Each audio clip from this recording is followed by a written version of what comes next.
எல்லோருக்கும் வணக்கம். இன்றைக்கி நம்ம வீடியோவில் பன்னீர் கிரேவி செய்யலாம். அதுக்கு என்னென்ன பொருள் தேவைன்னு பார்க்கலாம்.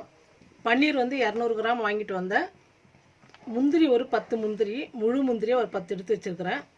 தக்காளி ஒரு 4 தக்காளி, பெரிய வெங்காயம் ஒரு வெங்காயம் எடுத்து பொடியாக கட் பண்ணி எடுத்து வச்சுருக்கிறேன். தாளிக்கிறதுக்காக சீரகம் ஒரு அரை ஸ்பூன், பட்டை ஒரு துண்டு, லவங்கம் ஒரு 4 எடுத்து வச்சுருக்கிறேன். இந்த பன்னீர் கிரேவிக்கு வந்து நம்ம மசால் வந்து முந்திரியும் தக்காளி வந்து வேக வச்சு மிக்சியில் நைஸாக அரைச்சிட்டா கிரேவி வந்து திக்காக வரும். சாப்பிட்றதுக்கு வந்து ரொம்ப டேஸ்ட்டாக இருக்கும். அதுக்காக நான் ஸ்டவ் பற்ற வச்சு கடாய் வச்சுருக்கிறேன். தண்ணி நல்லா சூடேறட்டும். பாருங்கள், தண்ணி நல்லா கொதிக்குது. இப்போ முந்திரி போட்டுக்கலாம். தக்காளி முந்திரி வந்து நல்லா வேகட்டும். ஒரு 10 நிமிஷம் நல்லா வேகட்டும். பாருங்கள், தக்காளி முந்திரி நல்லா வெந்துருச்சு. சூடு ஆறட்டும். மிக்சியில் போட்டு நைஸாக நம்ம அரைச்சிக்கலாம். பன்னீர் கிரேவி செஞ்சுக்கலாம். அதுக்கு தாளிச்சிக்கலாம். நான் ஒரு 3 ஸ்பூன் எண்ணெய் ஊற்றிக்கிறேன். எண்ணெய் சூடேறிடுச்சு. சீரகம், பட்டை, லவங்கம் போட்டுக்கலாம்.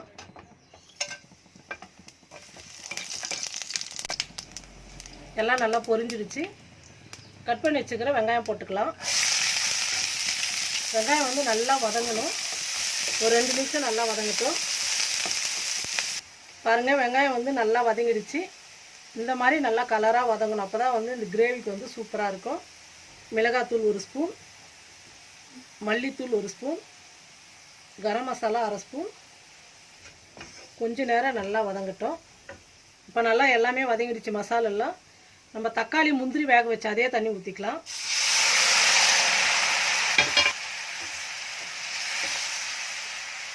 நம்ம வேக வச்சுருக்கிற தக்காளி முந்திரி மிக்சியில் போட்டு நைஸாக அரைச்சிக்கலாம். தக்காளி முந்திரி அரைச்சி எடுத்து வச்சுருக்கிறோம், அதை ஊற்றிக்கலாம். அரைச்சி வச்ச விழுது ஊற்றிட்டோம். ஸ்டவ் வந்து குறைச்சி வச்சுட்டு கொஞ்சம் நேரம் நல்லா வதங்கட்டும். இந்த தக்காளி முந்திரி மசாலாலாம் போட்டது எல்லாம் மிக்ஸ் ஆகணும். நல்லா வதங்கும் போது அந்த கிரேவி வந்து சூப்பராக இருக்கும் சாப்பிட்றதுக்கு. ஒரு 2 நிமிஷம் நல்லா வதங்கட்டும். தேவையான அளவுக்கு உப்பு போட்டுக்கலாம். இப்போ இந்த கிரேவிக்கு தேவையான அளவுக்கு தண்ணி ஊற்றிக்கலாம்.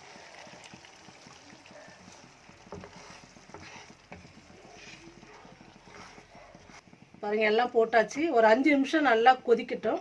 கொதித்து நல்லா திக்காக வரட்டும். அதுக்கப்புறம் நம்ம பன்னீர் போட்டுக்கலாம். நல்லா கொதிச்சிடுச்சு. வெண்ணெய் 1 ஸ்பூன் போட்டுக்கலாம். பன்னீர் கிரேவிக்கு வெண்ணெய் போட்டால் ரொம்ப நல்லாயிருக்கும். டேஸ்ட்டு நல்லாயிருக்கும். அந்த சூட்டில் நல்லா உருகிடும். பாருங்கள், இப்போ பன்னீர் போட்டுக்கலாம். பன்னீர் வந்து 200 கிராம் வாங்கிட்டு வந்தால் அதை போட்டுக்கலாம்.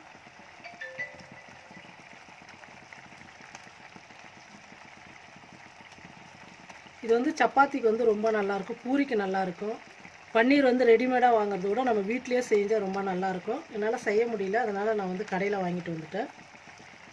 பன்னீர் எப்படி செய்யறதுன்னு சொல்லிட்டு நான் ஒரு வீடியோவில் உங்களுக்கு போடுறேன். பன்னீர் போட்டதுக்கப்புறம் ஒரு 5 நிமிஷம் கொதிச்சா போதும். இன்னும் கொஞ்சம் கிரேவி திக்காக வரணும். சப்பாத்தி பூரிக்கு வந்து இன்னும் கொஞ்சம் கட்டியாக இருந்தால் நல்லாயிருக்கும். பாருங்கள், பன்னீர் கிரேவி ரெடி ஆகிடுச்சு. இப்போ நம்ம இறக்கும் போது கஸ்தூரி மேத்தி இந்த அளவுக்கு எடுத்துக்கோங்க. இது வந்து அப்படியே போடக்கூடாது. கஸ்தூரி மேத்தியை நல்லா கையில் நுணுக்கிட்டு நல்லா தேய்ச்சி விட்ருங்க. கையில் தேய்ச்சிங்கன்னா பொடியாகிடும். இப்போ போட்டு விட்டுடலாம். இது வந்து டேஸ்ட்டுக்கு தான் போடுறது, ரொம்ப நல்லாயிருக்கும்.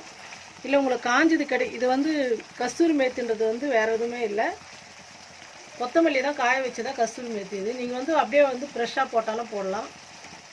பன்னீர் கிரேவி ரெடி ஆகிடுச்சு. இப்போ ஸ்டவ் ஆஃப் பண்ணிடுறேன். பன்னீர் கிரேவி வேறு பாத்திரத்தில் மாற்றிக்கலாம். இந்த கிரேவி வந்து சப்பாத்தி பூரிக்கு ரொம்ப டேஸ்ட்டாக இருக்கும், ரொம்ப நல்லாயிருக்கும். நீங்களும் இந்த மாதிரி பன்னீர் கிரேவி செஞ்சு பாருங்கள். செஞ்சு பார்த்துட்டு எப்படி இருக்குன்னு சொல்லிட்டு ஷேர் பண்ணுங்கள், கமெண்ட் பண்ணுங்கள். நன்றி.